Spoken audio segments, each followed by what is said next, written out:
කලාපීය ගැටලු වලට විසඳුම් සෙවීමේදී එක්ව ක්‍රියා කිරීමට ශ්‍රී ලංකාව සහ වියට්නාමය එකඟතාවක. ජනාධිපති මහින්ද රාජපක්ෂ මැතිතුමාගේ වියට්නාම සංචාරයේදී මෙම එකඟතාව ඇතුළු සුවිශේෂී ප්‍රතිලාභ රැසක් අත්කර ගැනීමට හැකි විය.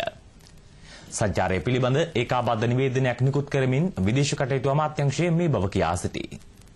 වියට්නාම ජනාධිපති ගුයෙන් මින් ක්‍රියට් මැතිතුමාගේ විශේෂ ආරාධනයකට අනුව ජනාධිපති මහින්ද රාජපක්ෂ මැතිතුමා එරට දින 3ක නිල සංචාරයක නිරත විය.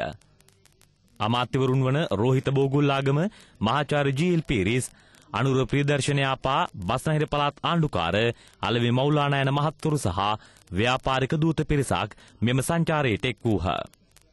වියට්නාම ජනාධිපති ගුයෙන් මින් ක්‍රියට් මැතිතුමා සහ වියට්නාම අග්‍රාමාත්‍ය ගුයෙන් ට්‍රැන් බ්‍රුන්ග්, වියට්නාම කොමියුනිස්ට් පක්ෂයේ මහලේකම් නොන්ග් ඩූක් මාන් යන මහත්වරුන් සමග ජනාධිපති මහින්ද රාජපක්ෂ මැතිතුමා සාකච්ඡා පැවැත්විය. LTTE ත්‍රස්තවාදය පරාජය කිරීම සම්බන්ධයෙන් මෙහිදී ඔවුහු රාජපක්ෂ මැතිතුමාට සේ ප්‍රසාදය පළ කළහ. කලාපීය ගැටලු සම්බන්ධයෙන්ද දෙරටේ නායකයෝ අදහස් හුමාරු කරගත්හ. වියට්නාම තානාපති කාර්යාලයක් ශ්‍රී ලංකාව තුළ නැවත ආරම්භ කිරීමට තීරණය කර ඇති බව වියට්නාම ජනාධිපතිතුමා ප්‍රකාශ කළේය. දෙරටේ ආයෝජන වැඩි කිරීම, කෘෂිකර්ම ක්ෂේත්‍රයේ ප්‍රවර්ධනය, සංස්කෘතික සහයෝගිතාව, දීවර කර්මාන්තය නගා සිටුවීමට තාක්ෂණික සහයෝගිතාව ගොඩනැගීම, අපරාධ වැළැක්වීම හා මැඩලීම පිළිබඳ නීතිමය කටයුතු සඳහා සහාය දැක්වීම ආදී ද්විපාර්ශ්වීය ගිවිසුම් රැසකට දෙරටේ නියෝජිතයෝ මෙහිදී අත්සන් ලැබූහ.